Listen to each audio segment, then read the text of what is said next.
have different missions. We see through different visions. Not one of us the same, but love's what fuels our veins. Without our heart we're lifeless, to each other useless. Better use it while you got one. Know you're here for a reason. Oh, give the world a big cup of cold water. Give the world a big cup of cold water.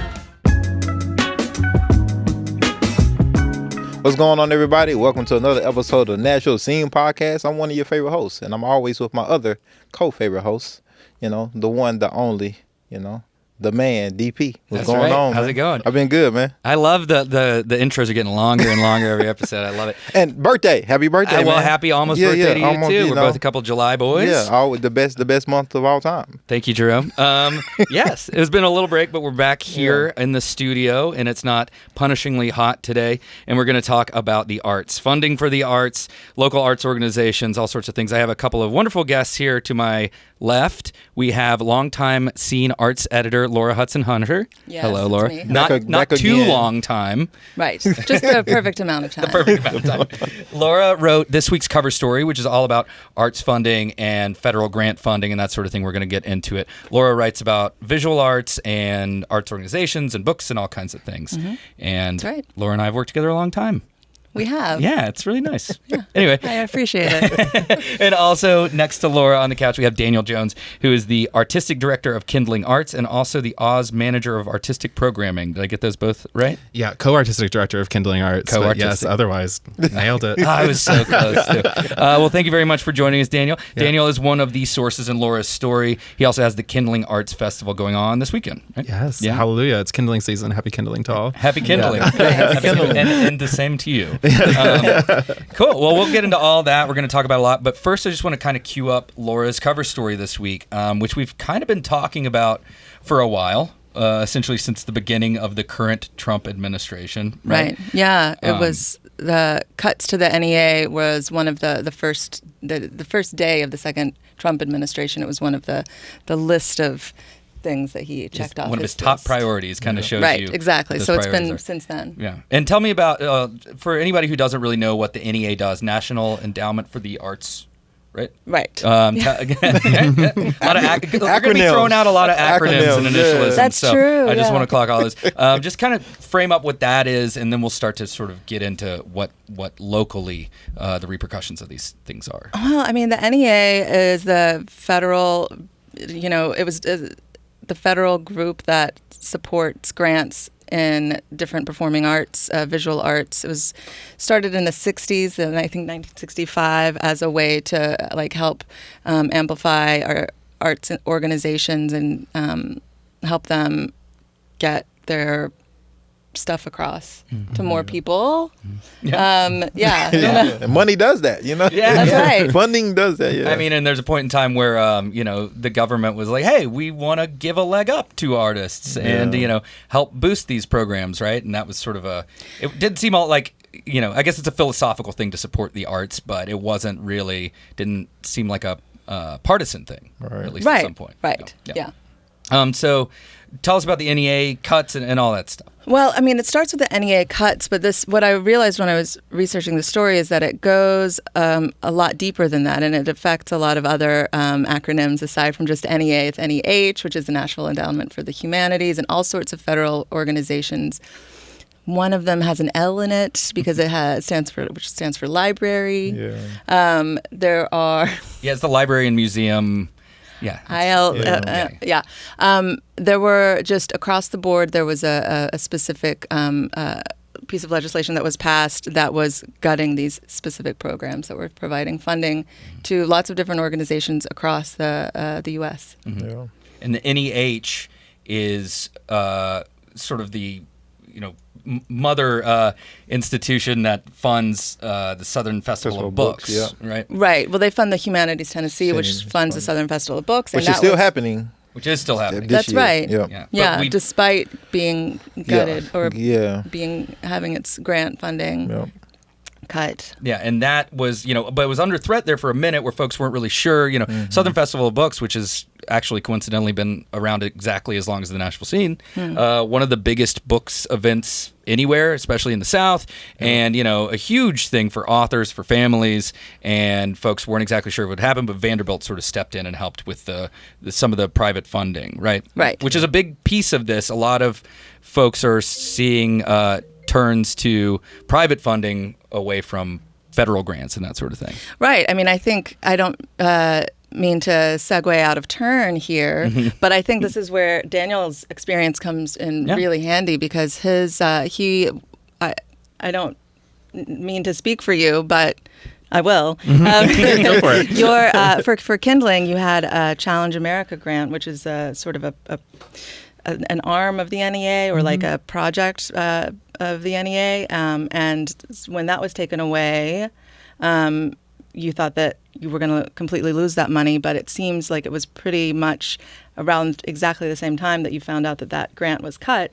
You found out that you were receiving a replacement grant for the exact same amount of money by the Warhol Foundation, which is great, but it's also, I mean, I think I remember when I was talking to you about it, you described it as being like a Band-Aid on a wound. Like, it's like, thanks, but what, Yeah, I mean, it doesn't solve the problem. Totally, and it is all of these people stepping up. Vanderbilt stepping up for the Southern Festival of Books, the Warhol Foundation stepping up for 80 organizations across the country that had Challenge America grants. And as a side note, Challenge America was a program that they had through the NEA to really try to give people their first NEA grant, because getting your first NEA grant is a really big deal. It's a very arduous process of systems on the back end that the federal government runs and all of that. And so this Challenge America program was meant as a primer for new folks to come in the door and smaller nonprofits to come in the door. And so the Andy Warhol Foundation stepped up and said 80 of these people that lost their Challenge America grants we will step up and give them those $10,000 instead. So that's pretty amazing. But these kind of actions are taking place in this reaction. It's a reactive move in a state of emergency. People feel like this is a really important thing that we need to keep going, or these are funds that were already promised that we need to find a way to replace. But I don't know if it's sustainable long term to rely on individuals, corporations, institutions like Vanderbilt to be stepping up to replace money that the federal government has decided is not going to be given out, even if it was promised. But I think it is an opportunity, though, for those who always wanted to give, but really, feel like, oh, okay, these organizations already have these sponsors of these funds, and so, I think too, like, trying to be optimistic, silver lining. Yeah, silver lining. Like, this is an opportunity for people who haven't been giving, that may have the funds and support the arts. Say, hey, okay, now this is your time to step up if you can and if you want, in your own way. So I look at it like that too as well, whether it's from a corporation or from a private, like $5 a month, $10 a month, as somebody who just cares. So yeah. I mean, who's doing a really good job of this right now is WPLN and WNXP. Like, they are on a tear on the radio right now, and it's really compelling, actually, when you hear about A, the size of their loss is enormous, and B, the calls to action are really meaningful. You see how widespread the geography is that the stations impact, and just what it means to people. So your point is wonderful. Yes, please do step up and support the arts. As many people know, like, I have TV shows on PBS, on Nashville PBS, right? We're losing 20% of our budget. Like, it's like $1.5 million, right? So please donate. Support your local, because at the end of the day, PBS will always be there, or NPR always be there, but it trickles down to these local stations and communities that are really going to suffer, right? That's who's going to feel the hurt when you don't see the content, or stations disappear, and now you can't get that content. You can't listen to your favorite shows or watch your favorite television shows, whether it's from a PBS or NPR standpoint. And so, like, that's the unfortunate part, because you can't get any more bipartisan American than public media, right? It's for everybody, from an educator standpoint, from a learning, from a kid standpoint, from an adult. Like, it literally supports everybody in each corner of our country. So it's like, dang, you take that away. Like, think about Mr. Rodgers and Tennessee Crossroads and all this like essential funding that reaches like all these communities. Right. And of course, public media being defunded was a story that that broke after Laura had written this piece about arts funding. it was Laura's fault. It was your fault. You're hearing all weekly sniffing around about. But and something we were talking about a little bit before we started recording is something that Stephanie Silverman brought up, who's the executive director of the Bell Court, was on a previous episode of the Scene podcast, is sort of, and this is another sort of very dark silver lining, but, the government doesn't do a great job of funding arts in the first place, right? But it is a philosophical, intentional signal, right, when it's yanking away the tablecloth of what little funding they do provide. But I think, Daniel, you were saying before we recorded, was like, well, at least we weren't super dependent on federal funding because they didn't give us a whole bunch to begin with. Right? That's right. I mean, I do think of our colleagues in Europe, for example, who are going through a lot of these crises, like Scotland and the UK and Germany. I mean, there's these massive, much worse. Yeah, because in some of these countries, 70% of their budget is coming from federal funding in like the Netherlands, for example, or other European countries. So Europe does a really good job of supporting the arts with their federal funds. Also, those organizations are dependent on that money. So when this sort of right-wing movement that's taking place all over the globe happens, the arts are a target pretty much across the board, no matter where you are. And so, yes, I feel like on the one hand, it's very tragic that we don't have great federal funding. And on the other hand, thank heavens that we're not dependent on federal funding in this particular moment. And at the same time, what Stephanie's saying is a saying that we often use in the Kindling world, which is a budget is a moral document. And what you care about is actually portrayed by where your money goes. Right. And so it's very interesting to think about what this administration is saying when they're cutting public media, healthcare, the arts. I mean, the list goes on, and they're putting all that money into gardens of statues of American heroes. And some of whom aren't American, by the way. That was so strange to find. I love Alex Trebek as much as anybody, but he's a Canadian guy, right? Yeah. He's going to be in the garden. And yet an American hero. I think we can all agree. Okay, But that's true. Don't frame me as being anti-Alex Trebek. You're right, but it's like a moral document. It tells you what what's important, and we're kind of drifting toward privatization of everything, right? And now in capitalist society, and what you budget for is what you value. Yeah, and that's pretty much exactly what Stephanie said. Right. I like that quote so much. I was like, let's blow this one up and make that one. Yeah, but it's like true. when you budget for it, it's one thing budgeting for, but it's a whole other thing. It's like, oh yeah, we're going to give you this money, right? This money is being promised, but no, we changed our mind. We're going to rescind it. Right. So your budget is like out the door now. It's like you don't have, your budget is different. You got to rework that. Right. And that's the unfortunate part too. It's like we all knew that some sort of change was going to come, that was going to be negative impact, but the clawback was sort of like, oh, this is visceral. This current.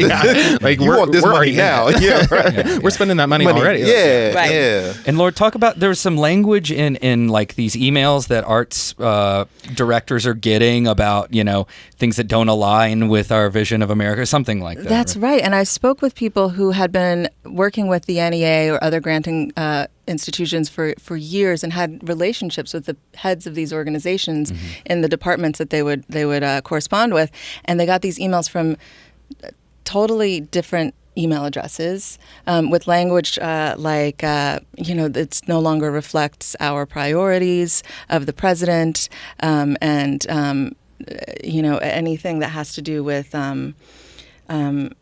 diversity, equity, inclusion is doesn't really is not like no way. Like, by the way, we just No way. never. What? And No this like way. sort of really stilted, even for government language. Yeah. It still seems weirdly stilted in a way that is just odd. Community Foundation of Middle Tennessee transforms thoughtful generosity into lasting positive change, connecting donors with nonprofits to build a thriving, inclusive Nashville. As a trusted partner and convener, CFMT helps caring residents make a meaningful impact today and for generations to come. Learn more at cfmt.org. Tell us about some of the other folks you spoke to for the story and what they had to share with you. Who else did I speak? Well, one person that I thought was really interesting, and I know that Daniel knows her well, is Asia Pyron, who has Pi Dance, which is a dance organization, and she said that she is similar, like to what Daniel was saying, is like, thank God the government doesn't give us much money because now we can survive. She never trusted the government to give her money in the first place. Fair. So she's like, what, and she said something like, why are we still drinking the Kool-Aid if they've been showing us over and over again that they're not reliable, that we cannot trust this government? Why are we expecting them to provide for us? Yeah. So, and Daniel, maybe you can speak to this too. What is the way out of it then? Is it funding on an individual level? Is it appealing to larger corporations? Can you sort of the thing with Vanderbilt, for instance, with the Southern Festival of Books, it's like that's a great bit of PR for them, right? Absolutely. And kind of a drop in the bucket as far as the amount of money they have to spend on things. Are you using that to your advantage? Like, hey, don't you want to look great? Yeah. Right. Yeah, absolutely. I mean, I think it's a time. It's like it's a rallying cry at this moment of like step up and show that you are supporting this, that you will continue free speech and free expression. It's definitely a time where we need a lot of individual donors, but especially in Nashville, we need businesses, corporations, and institutions to step up with their money as well. The amount of corporate support in the city for the arts, especially, is really, really lacking compared to other similar cities. But we also need our city to do that as well. So like we're going to continue advocating for the funding from the city to be at 1% of the budget. 1% of the budget. That's all you're asking for. That's a lot. That's a lot. And one is a lot. I know a colleague who's up in Kentucky who took a pie into a board meeting or a city council meeting and cut a sliver and said, "Do you want more? Do you want more? Because right now we have crumbs. We don't even have the sliver." And that's how it feels here. It's like 1%. That's what we're advocating for. So we need that from the city as well. But yeah, I think there is a massive opportunity for institutions and corporations that are, especially the ones moving into the city, gentrifying our city, to step up and say, yes, we will also take care of the people who live here, the artists that make this place a really beautiful place to live, and we're going to keep culture alive beyond just what the government does or does not fund at any given moment. You hear that, Oracle? You listening? Yeah, come on. Amazon, Kindling Arts. The money is here. And the reason why like so many people are moving here and have moved here, I know that I'm like preaching to the choir, is because of the value that artists have given the community. It's not because and this is the reason why we're such a rich city in certain aspects. Right, exactly. It's not just because of our wonderful walking infrastructure downtown and that sort of thing. It's the arts. I think I can't remember who. Maybe it was Daniel, but somebody in your stories equated like the functioning budget. It's like the arts get funded the amount of like a period at the end of the sentence of the. Right. Yeah, I thought that was a really good visual. It was like if the federal budget was the front page of a newspaper, the NEA would be the size of a comma. There you go. And so it's just like making a big sort of spectacle and display out of defunding the NEA as if that's going to be the cure for, whatever. The deficit. Yeah, exactly. Right. It's just not. Pennies to the government, but like could be, a foundational cornerstone of funding for some of these organizations. That's right. Yeah. And also, we don't have a spare 2 hours to get into Metro Arts stuff. We don't. We do not. Wow, man. No, that's the story now. But oh my goodness, yeah, that I mean, and the folks over at the Nashville Banner have actually done a really good job of kind of tackling and untangling that story over the past 2 years. But at the local level, funding for Metro Arts has been, there's been the grant process was bungled, and there's been turnover, and it's been a giant mess. So it's kind of, at the end of all that, folks think it's getting sorted out, and then boom, at the federal got applications level. over now, I believe. So There are. Yes, they are. Something that Daniel has spoken really well about is that like now the pressure, because of the NEA cuts, the pressure is really going to be onto to the states and to the cities.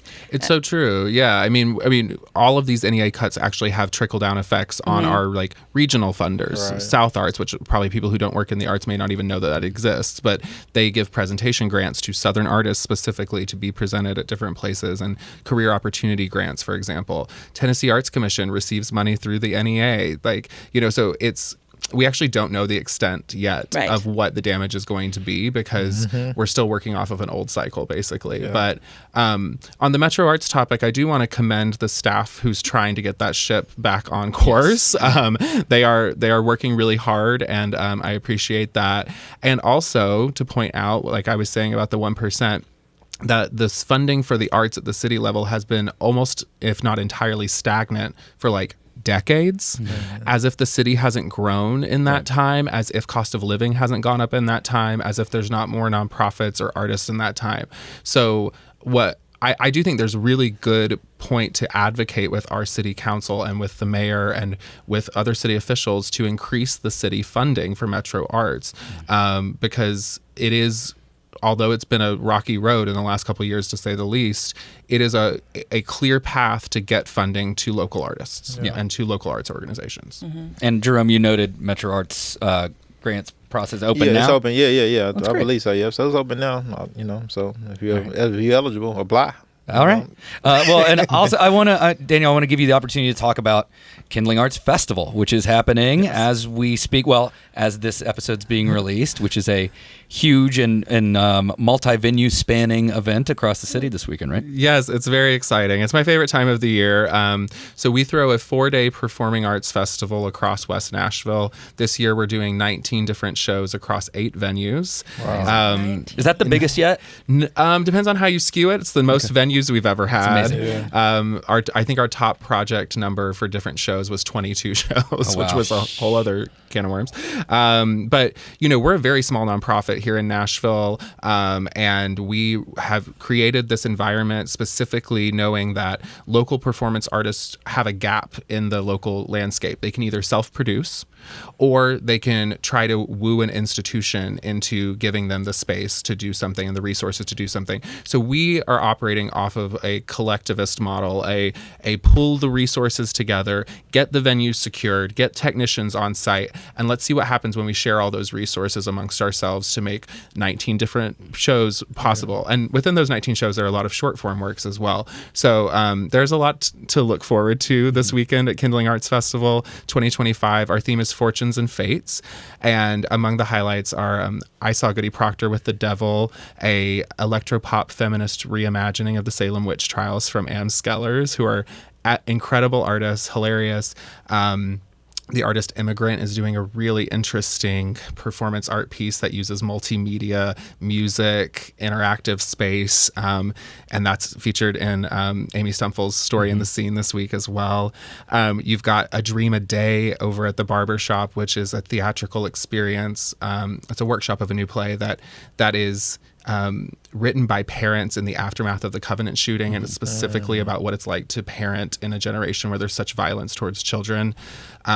You've got Sean Witzel's piece at the Dark Horse that has is written entirely by currently or formerly incarcerated individuals and talks about the effects of the carceral system on our immediate local community. That's just a taste. There's dance showcases at Oz. There's performance art showcase at the Dark Horse. There's circus in a tent. It's really an incredible time to get out and support local artists, and especially at this crucial moment. Yep. Yeah. And show folks what it is that the money is going toward, and how you can really make the difference in an artist's life and bring their work to life, right? Yeah. Totally. And what more we could do if we had more resources. It's unimaginable. Yeah. Amazing. Great. Well, we'll have also, as you noted, Amy Stumfel wrote a great preview piece. She writes about theater and the arts for us a lot. Great piece on Kindling, and we'll link to that and to Laura's wonderful cover story, 1,000 Cuts, which was a really good Hammerhead. That was all you. That wasn't me. So thank you so much for joining us, Dana. Thank you. Yeah, thanks so much. Yeah, and Laura, thanks for having me. Yeah, as thanks well. for walking all the way down here, Laura. Yeah, no problem. Anytime. Support the arts. Support the arts. I think that's the takeaway That's we the way. got Support today. the arts. Yeah. I mean, to me, if you don't mind, if I can just interject something just to say, Please. I think, Daniel, the reason why I think that Kindling is such a perfect example of a thing to sort of highlight in this conversation is because it really does show what you can do, what artists can do. It's just a little bit of money. It's not like a huge organization. But anytime that any artists are feeling like they are anxious or on anyone's radar, they're going to make work that is innocuous, is less interesting, is sort of like can fly can just like go unnoticed by powerful people, and that's just not the kind of art that I want to be involved with. I know, that's right. Yeah. Yeah. Great words from our arts editor. Read Laura's cover story. Thank you, Laura. That's great. Well said. Thank you so much. And thank you, everybody, for joining us. Episode 23. 23. And we'll be back soon for 24. That'll be the end of fourth season, I think. It will. Cool. It'll be a wrap. Season finale. All right. All right. We'll do big. Like, subscribe. Like, subscribe. Listen. Thank you, guys.